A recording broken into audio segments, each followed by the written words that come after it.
Hi, everyone. So, in my previous reality check, I spoke about why your SOP is not the process. And after that video, I also had a conversation with Francois Toy on Propulsion Live. And during that conversation, a really useful question came up in the comments, and that is, where does the RMCP fit into all of this? Is it a policy? Is it an SOP? Or is it a process? Or is it just the thing everyone updates once a year and then forgets about somewhere in a folder? So hopefully it's not that last one. But for me, the answer is quite practical. Your RMCP is not a template or a policy document. It's your process. So it's not supposed to be a generic FICA document with your business name and logo pasted onto the front. It should explain how your FSP deals with FICA risk in real life. And that means it needs to be very detailed, not beautifully, we apply a risk-based approach, because then everyone must use their imagination.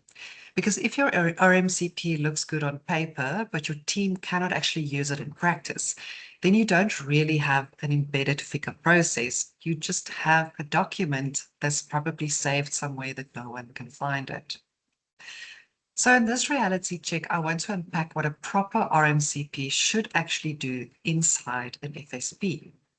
And I'm going to keep this very high level and practical because when we talk about what should be inside an RMCP, it can very quickly become very practical, very technical and very detailed. And I really don't want this video to become the compliance equivalent of reading the terms and conditions before you update your phone, because, who reads those? So let me keep it practical. A proper RMCP really has 5 jobs to do. It must tell us who the business is, who is responsible, what risks the business faces, what the team must actually do, and how the business checks that the process is actually working. Think of it this way. The legislation gives you the quest. The RMCP tells your team who's carrying the map, who has the sword, who packed the snacks, and what to do when someone accidentally walks into Mordor with the ring. So the first job of the RMCP is to say, who are we and what rules apply to us? So this is where the RMCP explains the actual business.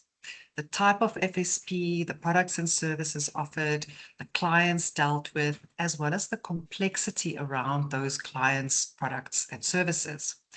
This section should also explain what falls inside the scope of FICA for your FSP and what does not, because not every part of an FSP's business will necessarily be treated the same way under FICA.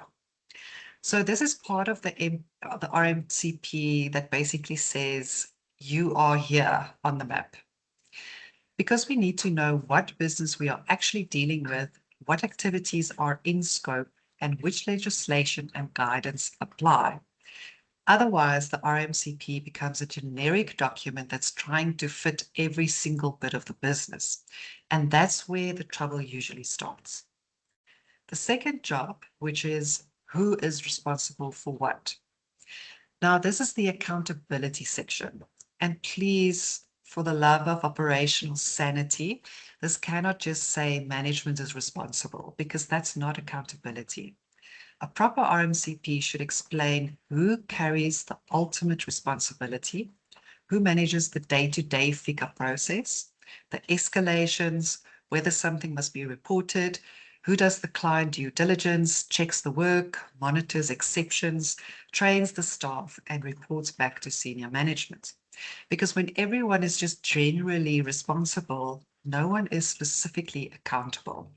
And then when something goes wrong, the business suddenly discovers that the process had many enthusiastic bystanders, but no actual owner.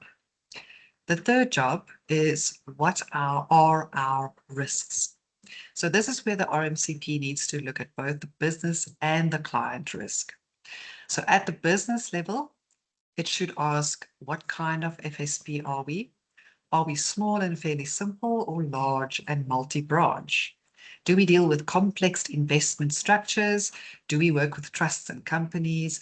Do we have any cross-border exposure? And basically, where could things go wrong?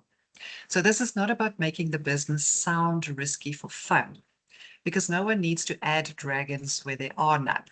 But the business must be honest about its actual risk profile. A small advice practice, a national FSP, an investment-heavy business, and a practice dealing with complex trust and companies are not the same creature. Same legislation, but different reality.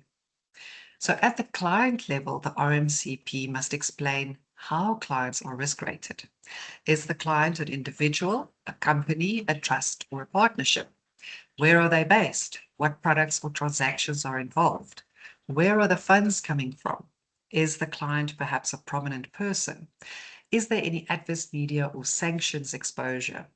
Is the structure simple, or does it look like someone built it during a very suspicious game of Jenga? So this is where the RMCP moves from saying we apply a risk-based approach to actually explaining how the business decides what level of due diligence applies. Because if no one can explain the risk basis, it's just compliance confetti. The fourth job is to say, what must the team actually do? So this is where the RMCP turns all the big FICA words into actual steps. What must be checked, verified, escalated, reported, or saved? That is the process. But again, the RMCP cannot just say we conduct customer due diligence. That's like saying we prepare dinner. Lovely, but what are we eating? Who's cooking? Do we have the right ingredients? And why is someone crying near the oven? So the RMCP should explain the practical detail. What information is collected? When is it collected? How is it verified? What documents are needed for different types of clients? What happens if something is missing?